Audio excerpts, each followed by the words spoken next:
তৃতীয় ধাপে উপজেলা পরিষদ নির্বাচনের গণসংযোগে ব্যস্ত প্রার্থীরা নানা প্রতিশ্রুতি নিয়ে যাচ্ছেন ভোটারদের দ্বারে দ্বারে।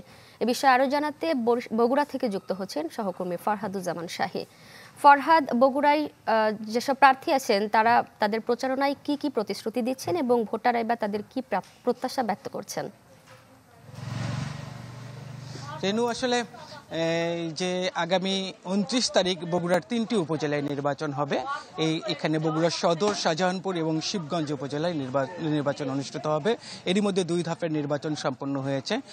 প্রতিদিনই কিন্তু সকালের দিকে বৃষ্টি হচ্ছে, তারপরেও কিন্তু সকাল থেকে আমরা বিভিন্ন প্রার্থীদেরকে বিভিন্ন জায়গায় গণসংযোগ করতে দেখছি। তারা কিন্তু যে কোনো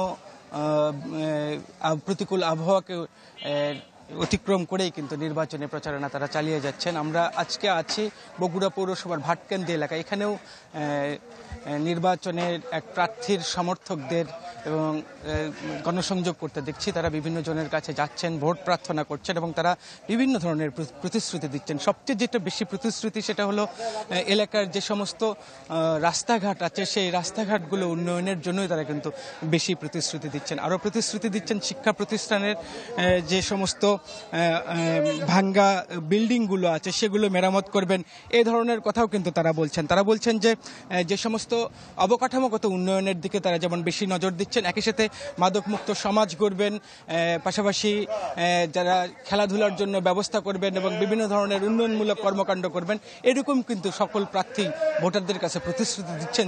যদিও প্রথম দফা এবং দ্বিতীয় দফায় ভোটার উপস্থিতি কম ছিল, এই দফায় প্রার্থীর সংখ্যা যেমন বেশি, ভোটার উপস্থিতির আশাও যারা প্রার্থী আছেন তারা কিন্তু ভোটার উপস্থিতির আশাও বেশি আশা করছেন।